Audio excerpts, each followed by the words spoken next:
Sore hari ini saya cuman mau cerita satu cerita. Tapi kisah ini akan menyelesaikan masalahnya orang-orang yang punya hutang. Ini langsung pada seger semua ini. Orang-orang yang punya hutang insya Allah akan selesai masalahnya berkat cerita yang satu ini. Tapi syaratnya satu. Syaratnya jangan matikan nabimu, jangan wafatkan nabimu, jangan hilangkan nabimu Muhammad sallallahu alaihi wasallam. Nabi hanya pindah dari alam dunia pindah ke alam barzah, pindah ke sana. Bahkan tubuhnya Nabi tidak mati, tubuhnya tidak mati.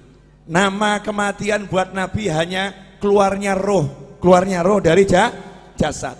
Tapi jasadnya enggak meninggal, jasad Nabi tidak mati. Baru jasadnya syuhada saja masih hidup. Sayyidina Hamzah radhiyallahu taala anhu setelah 40 tahun kuburannya digali karena mau dibuat jalur perairan, dipindah. Ada salah satu alat gali yang kena tubuhnya, jenazahnya. Setelah 40 tahun masih mengucurkan darah segar. Setelah 40 tahun masih mengucurkan darah segar. Itu paman Nabi dan sahabat Nabi, sama Allah dimuliakan seperti itu. Apalagi Nabi Muhammad sallallahu alaihi wasallam. Di dalam Al-Qur'an jelas disebutkan orang-orang yang meninggal di jalan Allah, jangan kamu kira mereka meninggal. Justru Allah juga ngomong gak boleh mengira beliau-beliau meninggal. Bahkan yang ngasih nama hidup itu bukan saya.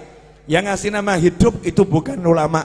Yang ngasih nama hidup itu bukan Nabi Muhammad SAW. Tapi Allah sendiri yang mengatakan bal ahya, mereka itu sungguh hidup di sisi Allah subhanahu wa ta'ala yurzakun. Dan bukan cuman hidup, ada yang hidup gak dapat rezeki. Tapi ini hidup yurzakun, terus diberi rezeki oleh Allah subhanahu wa ta'ala. Itu baru kelasnya orang-orang yang syuhada. Lantas bagaimana dengan kelasnya imamnya para syuhada, imamnya para nabi, imamnya para rasul, yaitu baginda Muhammad sallallahu alaihi wasallam. Jadi rasakan dulu, jenengan semua, anda semua, kita semua punya nabi yang hidup di alam sana, yang bekerja di alam sana, yang bergerak di alam sana, gak pernah berhenti, terus memantau umatnya. Termasuk sore hari ini menerima sholawat dan salam jenengan semua. Diterima itu sholawat dan salam, karena ini kiriman ya, diterima oleh Nabi Muhammad SAW. Bahkan jelas alamatnya dari mana. Nah itulah bejonya saya, Majlis Ar-Raudhah. Padahal ini maulid Jamuri, betul ya? Nah tempatnya Majlis Ar-Raudhah, yang ngirim Jamuri, yang ngirim Jamuri dan kawan-kawan semua dapat dicatat oleh Nabi Muhammad sallallahu alaihi wasallam. Nah kalau udah seperti itu, apa keuntungan yang didapat? Ini banyak orang yang lupa, banyak orang yang nggak paham, banyak orang nggak ngerti.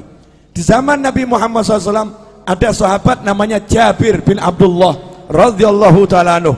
Sahabat Jabir ini punya kebun kurma dan dia punya hutang kurma, kurma.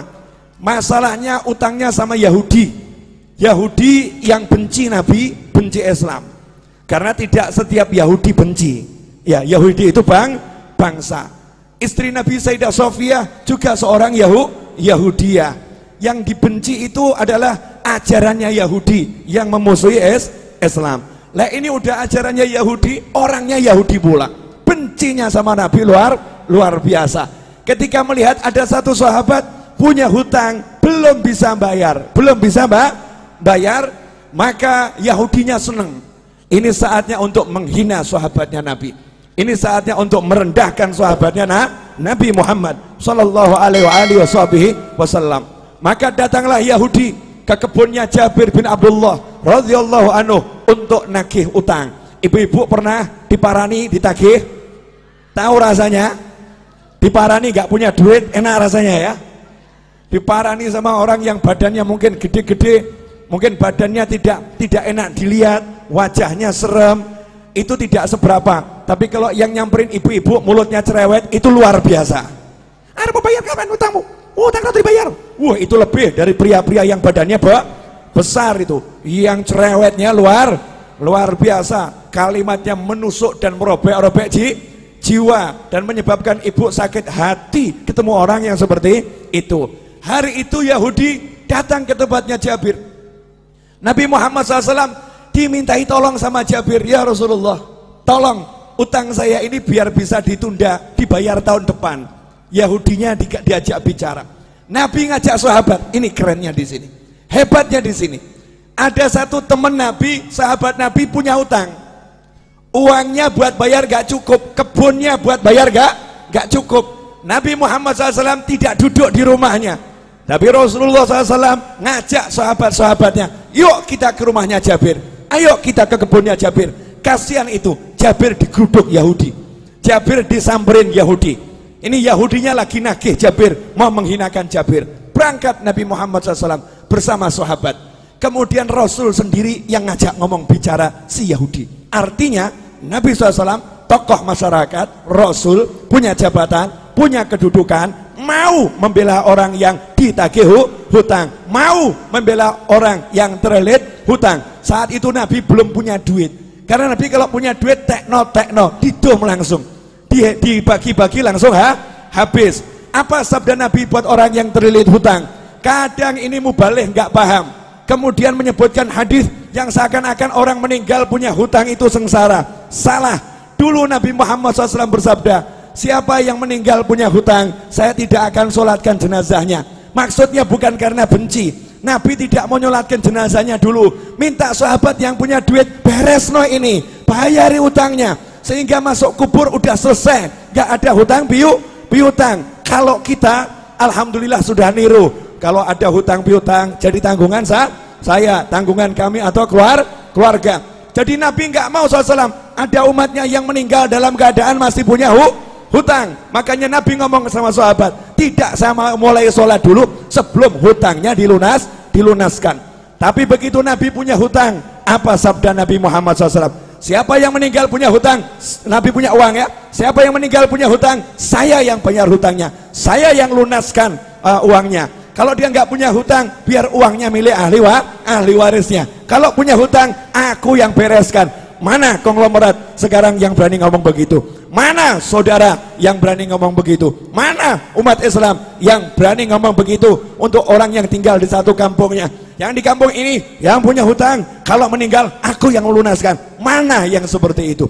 Nabi Muhammad SAW bangkit membela sahabatnya, diajak ke rumah Jabir. Sampai di situ Nabi ngomong langsung sama yang namanya Yahudi.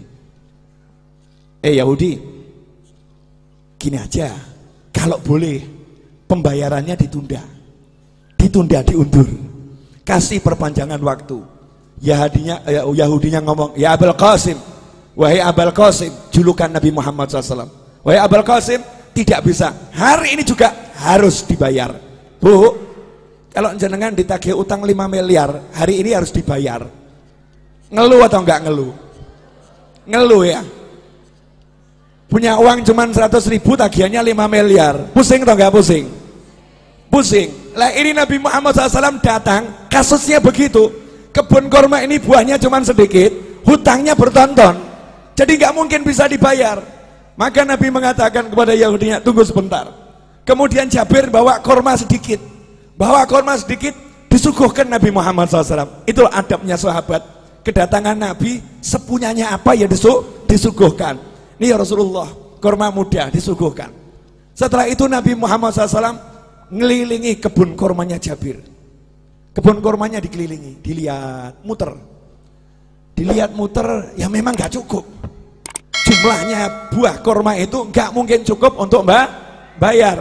Maka Nabi SAW kemudian tanya sama Jabir, di mana biasanya kamu duduk-duduk di kebun kurma ini? Tempat yang biasa kamu gunakan untuk nongkrong. Kalau bahasa kita, gazebonya di mana? Ya, gazebonya di mana? Rasulullah tanya, di mana itu? Di sini ya Rasulullah. Saya biasa berteduh di sini. Ya udah, saya tak tidur sebentar. Bayangkan ini, ditagih utang sama Yahudi, ditinggal tidur sama Nabi. Tiruan. Maksudnya apa? Utang nggak usah dipikirin. Yang nagih di depan ini ya, nggak dipikirin, tinggal tidur Nabi Muhammad SAW.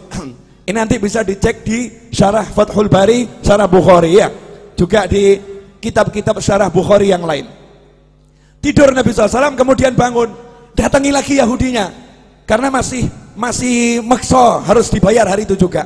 Rasul berkata, gimana, bisa enggak ditunda dulu pembayarannya, kasih perpanjangan? Tidak bisa, harus hari ini. Ya sudah, Nabi SAW keliling lagi, tawaf, ngelilingi kebun kurma, ditawafi. Setelah selesai ditawafi, Nabi bilang sama Jabir, Jabir, sudah sekarang kamu panen tuh kurmanya, bayarkan. Panen, bayarkan. Saya tidur dulu. Nabi tidur lagi. Asik ya? Tidur. Bangun tidur, Nabi nanya sama Jabir, gimana? Udah beres? Beres ya Rasulullah. Itu hutangnya kurma lunas semua. Bahkan ini kurma saya nggak berkurang. Panennya lebih banyak dari panen bertahun-tahun ini. Ini nggak masuk akal ya Rasulullah. Disitulah Nabi bersabda, Asyhadu anni Rasulullah. Aku bersaksi, aku adalah Rasulullah. Kalau bahasa kita, saya Nabi, saya Rasul. Rasulullah bangga dengan kerasulannya. Aku bersaksi, aku adalah Rasulullah. Sallu ala Nabi. Allahumma sholli wa sallim alaih. Pelajarannya apa? Pelajarannya banyak, tapi saya mau garis bawahi satu. Lah kamu kalau ada masalah, nabimu mau buang. Kamu punya masalah, nabimu kamu singkirkan. Kamu punya masalah seperti nggak punya nabi. Sahabat ada masalah, punya nabi. Sahabat ada masalah, tahu punya Rasul. Makanya yang ngomong sama nabinya, ngomong sama Rasulnya. Nah kalau sudah jadi sahabatnya Nabi, jadi temannya Nabi SAW, kalau punya masalah, Nabi selesaikan. Nah kenapa kita sekarang ada masalah gak selesai-selesai, gak pernah menjadikan Nabi sebagai teman, gak pernah menjadikan Nabi sebagai sahabat. Beda dengan para kiai dan habib-habib tempo dulu. Habib dan kiai tempo dulu tuh tidak pernah mengajarkan pakailah pakaian dengan tangan kanan, melepas dengan tangan kiri. Gak seperti itu. Tapi para habib dan para kiai ngajari pakailah pakaian, bayangkan gimana Nabi pakai pakaian. Nabi kalau pakai pakaian tuh kamu bayangkan dulu. Nabi kalau pakai pakaian tangan kanan dulu. Kalau melepas tangan kirinya. Rasulullah SAW kalau pakai sandal kaki kanan. Kalau melepas kaki kiri. Bukan masalah kanan kirinya, tapi suruh bayangkan nabinya, suruh bayangkan Rasulnya Muhammad Sallallahu Alaihi Wasallam. Nah kalau kita udah seperti itu, jalan kita bayangkan gimana Rasulullah pakai sandal. Kemudian jalan kita bayangkan bagaimana Rasulullah berjalan. Duduk kita bayangkan bagaimana Rasulullah dulu SAW. Maka kalau kita punya hajat, ada masalah, tinggal ngomong, Kanjeng Nabi pengen beli rumah nggak punya duit, ngomong. Oh. Kamu kira ini semua jadi begini karena saya punya duit? Enggak. Tapi gara-gara saya rajin ngomong, ya Rasulullah, cucumu yang agak nyebelin di Solo ini, banyak dosanya, banyak salahnya, punya utang banyak, punya hajat banyak.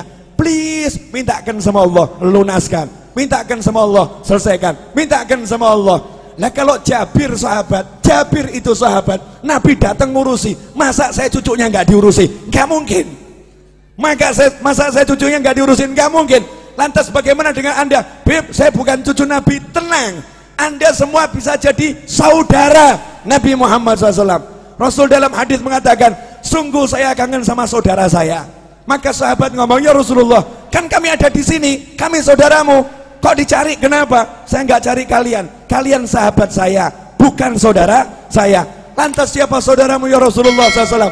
Orang-orang yang lahir nanti belum pernah lihat saya, tapi percaya sama saya, iman sama saya, bahkan rela kehilangan harta dan keluarganya demi sekali melihat saya. Itulah saudara-saudara saya. Saya kangen pengen melihat beliau-beliau itu. Bayangkan, Nabi belum pernah ketemu kita, wujud kita belum ada, sudah dikangeni, dikangeni. Lah kalau kita sekarang bisa kangen sama Nabi dengan baca sholawat Barzanji, Maulid Diba, kemudian Burdah, Simtudurar dan semisalnya, kita sholawatan sama kangen, berarti kita jadi kelompok saudara Nabi Muhammad SAW. Dan saudara sama saudara itu pasti saling membela, pasti saling mendukung. Kalau udah begitu, kamu punya masalah, insya Allah nggak punya masalah. Saya punya masalah, insya Allah nggak punya masalah. Kenapa? Yang turun tangan langsung Nabi Muhammad Sallallahu Alaihi Wasallam, yang menyelesaikan langsung Rasulullah SAW. Nah, biar Rasul mau turun tangan, biar Rasul mau menyelesaikan, saya kasih tip satu, gak usah banyak-banyak. Mau Bu? Wani piro? Ya karena ini urusannya urusan masalah. Banyak orang zaman sekarang kan penuh masalah, bingung solusi. Gampang. Ilmunya orang tua. Pegang tasbih, baca nariyah 4.444 kali. Pegang tasbih, baca munjiah 1.000 kali. Solawat, pegang solawat. Solawatin masalahmu. Ada orang ngomong, Beb, ini kan urusan dunia. Masa solawat dipakai urusan dunia? Loh, kamu tuh masa urusan dunia mau pakai apa kalau nggak pakai takwa? Urusan dunia itu diraih dengan takwa. Kamu punya hajat pengen kabul harus doa. Doa nggak pakai solawat nggak diterima sama Allah. Sehebat apapun orangnya doa, nggak pakai solawat nggak diterima sama Allah Subhanahu wa ta'ala. Sehebat apapun orangnya sholat, nggak pakai solawat nggak diterima sholatnya oleh Allah Subhanahu wa ta'ala. Sehebat apapun orang khutbah Jumat, gak pakai solawat, gak diterima oleh Allah Subhanahu wa ta'ala. Kalau hidupmu gak ada solawat, gak diterima oleh Allah Subhanahu wa ta'ala. Dan kalau kamu hanya ingat Allah, gak mau ingat Nabi Muhammad SAW, Islammu ditolak oleh Allah Subhanahu wa ta'ala. Sebelum minta apapun, suruh mengedepankan Allah Rasulullah, Allah Rasulullah. Dalam sholawat sudah ada semuanya. Allahumma sholli, Allahumma sholli. Sholawat itu nyebut Allah, nyebut Nabi Muhammad SAW. Nah, setelah kita banyak sholawat, awali doa dengan sholawat, betul? Setelah kita banyak sholawat, baru ngomong, ya Allah, ini loh hajat saya, ini loh masalah saya, selesai. Makanya orang dulu ngajari begitu. Cuman ibu-ibu pokil. Tahu pokil, Bu? Curang. Iya, merekayasa solawat, kemudian mencurangi solawat. Nariyah 4.444 kali dibaca berjamaah, satu orang ambil 5 jagung, 10 jagung. Saya nggak bicara fadilah, kalau fadilah luar biasa, fadilahnya luar biasa. Kemudian protes sama kiainya, sama habibnya, sama gurunya. Saya udah baca nariyah berjamaah, tapi hajat kok nggak kabul-kabul. Habibnya jawab kabul, cuman kabulnya juga berjamaah, jadi dicicil saudara-saudara. Kabulnya dicicil, diangsur. Kalau pengen kabulnya cespleng, ya kamu sisakan waktu khusus. Minta izin sama suamimu. Suami, kamu butuh mobil, butuh rumah, butuh hutang lunas. Iya, dah kamu urus anak-anak, aku izin ngurung diri di kamar 5 jam, jangan diganggu. Ngapain? Mau nariyah. Pegang tasbih, baca nariyah 4.444 kali. Setelah itu keluar ngomong sama suami, jangan kamu pikir lunas hutangmu. Niru Nabi tidur.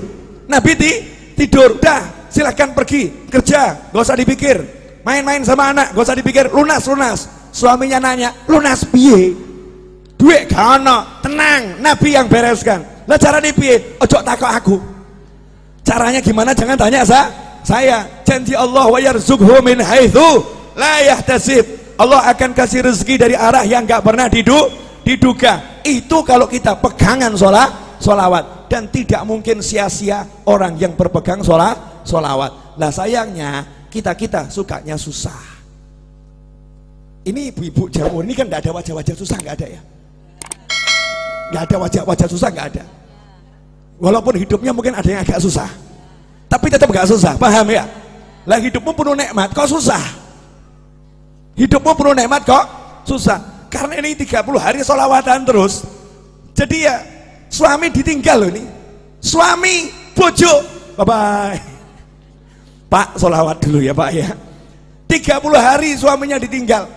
Dari mulai zuhur sampai maghrib, anaknya ditinggal. Serahkan suaminya, tolong urus anak-anak dulu ya. Yang udah dewasa udah nak, mau ikut, gak mau ikut, kamu jalan sendiri. Ibu berangkat sholawatan. Begitu pula ibu-ibu. Lah kok ragu, hajatnya gak kabul? Kan manusia aneh bin ajaib. Berarti gak percaya sama nabinya, gak yakin sama rasulnya. Yakin sama rasulmu, percaya sama nabimu. Ikhwani rahimakumullah. Terakhir, karena saya baru nyampe dari Jati Barang. 2:30 malam tadi saya masih di sini.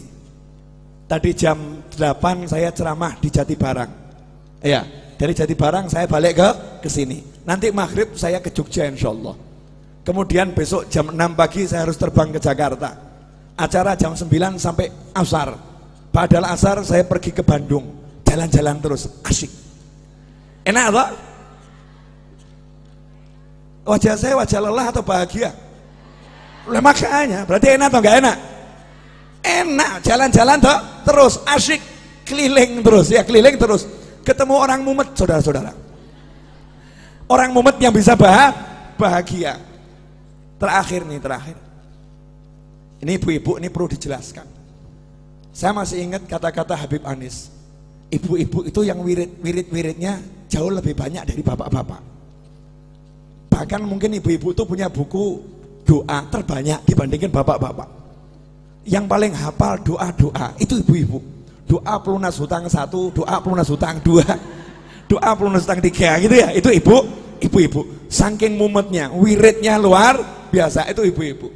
Nah gini Bu, yang di atas juga, pemirsa di rumah juga, sering ada orang yang ngomong begini, saya semakin rajin sholawat, kok rezeki semakin seret. Sejak ikut Jamuri kok bisnis saya berantakan. Sejak ikut Majelis Ar-Raudhah kok warung saya sepi. Warung saya sepi. Dulu waktu saya nggak pernah sholat, warung saya laris. Waktu saya mabuk-mabukan, rezeki saya lancar. Saya mendekat sama Allah, kok dunia menjauhi saya. Nah ini yang ngomong begini gagal paham. Gagal paham. Boleh saya membuat ibu-ibu lebih tercerahkan? Boleh? Bu, pilih duit atau sehat? Pilih anak atau duit? Gini, ulangi. Pilih duit atau sehat? Pilih punya anak atau enggak punya anak? Pilih punya duit tapi enggak punya anak, atau enggak punya duit tapi punya anak? Mestinya ya. Punya duit, punya anak. Kenapa saya nanya seperti ini? Maksud saya begini loh, yang namanya duit itu kecil. Tahu kata Allah Ta'ala, dunia dan segala isinya la ta'dilu janaha ba'udlah. Dunia dan segala isinya tidak sepadan dengan sebelah sayap nyamuk. Sebelah sayap nyamuk sama dunia, maqablal akhirah, semuanya itu, planet-planet, kemudian galaksi, antariksa, dan segala isinya, kalau ditimbang dibandingkan sebelah sayap nyamuk, kata Allah Ta'ala, masih berat sayapnya nyamuk dalam pandangan Allah. Artinya gak ada artinya sama sekali. Jadi kalau kamu punya duit seberapapun, itu rezeki yang remeh-temeh, rezeki yang hina, rezeki yang kecil, rezeki yang jelek. Karena jeleknya yang kafir dikasih, yang maksiat dikasih. Barang elek, silakan ambil, barang jelek, ambil, boleh saya minta? Oh boleh, barang elek, jelek, ambil, karena jelek. Barang bagus saya minta, nanti dulu, syarat dan ketentuan berlaku. Syarat dan ketentuan berlaku. Nah yang barang bagus apa? Bisa sholat, bisa zikir, bisa sholawat, bisa bekti sama orang tua, bisa puasa, bisa baca Al-Quran, bisa menikmati maulid. Ini rezeki yang luar biasa. Makanya ketika kamu mendekat sama Allah, kemudian kok duniamu kecil, kecil, itu tanda-tanda bahwasanya kamu dikasih rezeki yang sangat besar. Masalahnya duitmu seret, itu aja. Cuman duit yang seret, tapi kan mata sehat, telinga sehat, kaki sehat, semuanya sehat, bisa menikmati majelis, bisa bahagia. Ada orang yang duitnya banyak, habis buat berobat. Ada orang yang duitnya banyak, habis untuk memuaskan nafsunya, nggak puas, cari bahagia, nggak bahagia. Lanjenengan modal masuk Jamuri, duduk silo, selonjor, senden, bahagia. Kok murah men ya? Gampang men nih, bahagianya, mudahnya luar biasa. Nikmat dari Allah Subhanahu wa Ta'ala. Kuncinya di situ. Buang dulu dunia dari hati, kecilkan, nggak ada manfaatnya, cilik, gak ada artinya. Setelah bisa kamu buang, nanti di situ dunianya akan datang. Bahasa saya begini, perempuan cantik itu kalau dikejar semakin gaya. Betul? Ini pengalaman pribadi ini. Ya, pria tampan kalau dikejar juga semakin gaya. Tapi kalau dicuekin pasti penasaran. Ini semua orang ngejar saya ya. Kok yang satu ini cuek-cuek saja ya? Akhirnya kebalik, yang cantik tadi itu akan ngejar, betul ya? ngejar. Lah kalau kamu pengen dikejar dunia, cuekin dunianya. Cuekin dunianya. Kalau kamu cuek sama dunia, dunianya nanti akan penasaran. Kok aku nggak disentuh ya? Aku nggak dicari sama dia ya? Aku kok nggak dianggap ya? Dunianya akhirnya jor-joran. Ambil, ayo, tertarik sama aku. Ambil, tertarik sama aku. Kita tetap nyantai-nyantai saja. Cuek, nggak ngaruh, nggak ngaruh. Nggak ngaruh, nggak ngaruh. Itu kunci untuk menguasai dunia. Rahasianya di situ. Terakhir. Udah, ini saya ceramah bengak-bengok biar ngantuknya hilang kabeh. Karena ini jamnya jam ngantuk dari tadi jam 1 kan ya. Ngantuk. Terakhir ibu-ibu yang dimuliakan Allah Subhanahu wa ta'ala. Jadi kalau ada masalah gak usah bingung, gelar sejadah, pegang tasbih, baca sholawat, selesai. Setelah itu ojo mbok pikir, jangan dipikir, lanjutkan kehidupan. Masak ya masak, ngobrol sama anak ya ngobrol sama anak, dan jangan buka handphone kemudian share sama temennya, sumpek aku sumpek. Nah ini gak selesai masalah ini. Sumpek, saya lagi sumpek, saya lagi banyak masalah. Semakin kamu nyebut, semakin sumpek itu. Semakin sumpek. Udah kamu duduk baca sholawat, selesai, gak usah di share. Walaupun suamimu nyebelin, gak usah diurus, sholawatin, selesai. Loh, saya punya pengalaman, orang curhat sama saya, Beb, ini suami saya kok ngombak-ngambek terus nih, Beb. Pulang ke rumah ketemu suami wajah ngambek terus. Suntuk saya, Beb. Gimana caranya? Sholawatono, selesai. Jadi nanti kamu ngelus-ngelusnya sama sholawatin, Allahumma sholli ala sayyidina Muhammad. Di hati saja tidak disolawatin. Besoknya laporan lagi, Beb, alhamdulillah gimana? Udah nggak ngambek lagi. Silahkan dipraktekkan ibu-ibu ya. Kalau suaminya suka ngambek-ngambek, sholawatin. Ya, sholawatin. Kalau kerja di perusahaan bosnya ngambek-ngambek, sholawatin. Kalau ada pelanggan yang ruwet, sholawatin. Beres, nggak mungkin tidak beres. Jaminan 100%, 100%. Ini yang ngomong sudah praktek. Yang ngomong sudah praktek. Kalau ketemu orang ruwet-ruwet, modal saya tak sholawatin, selesai. Ya, sholawatin selesai. Kalau saya nggak kuat nyolawatin, saya titip sama teman-teman saya, duduk di musola baca munjiah 100 kali, saya punya hajat. Duduk di tanah sana baca munjiah 1000 kali, saya punya hajat. Giliran saya nyupir ceramah, saya ceramah, yang lain sholawat. Selesai ceramah, selesai masalah. Mau praktek? Jangan, berarti kamu nunggu masalah dulu. Jangan praktek untuk masalah, praktek untuk hajat. Terima kasih, jazakumullah khairan katsiran. Insyaallah yang sedikit ini barokah dan manfaat. Saya udah bilang pokoknya kalau bulan Maulid ceramah saya berusaha dan saya begini nih sumuk dan panas. Saya membayangkan bagaimana ibu-ibu kuat dengan pakaian yang seperti ini ya, luar biasa. Waktu saya di Hongkong naik taksi, supir taksinya diminta sama TKW Hongkong dengan bahasa Hongkongnya, tolong AC-nya didinginkan. Maka jawaban supir taksinya, AC saya sudah dingin. Masalahnya bukan di AC, tapi pakaianmu kebanyakan katanya. Bukan pakai jubah, pakai ini tuh apa namanya TKW kalau pengajian, pakaianmu kebanyakan. Alhamdulillah, insya Allah kalau pakai baju gini kepanasan akan menghilangkan panasnya neraka, menghilangkan panasnya kubur. Saya minta semuanya angkat tangan, tirukan saya boleh? Bismillahirrahmanirrahim. Allahumma sholli wa sallim ala sayyidina Muhammadin wa alihi wa sahbihi ajma'in. Rabbi ighfirli wa li walidayya warhamhuma kama rabbayani shaghira. Rabbi ighfirli wa li walidayya warhamhuma kama rabbayani shaghira. Rabbi ighfirli wa li walidayya warhamhuma kama rabbayani shaghira. Wa sallallahu ala sayyidina Muhammadin wa alihi wa sahbihi wa sallam walhamdulillahi rabbil alamin. Alhamdulillah, detik ini ibu-ibu naik pangkat jadi anak yang solihah, anak yang solihah.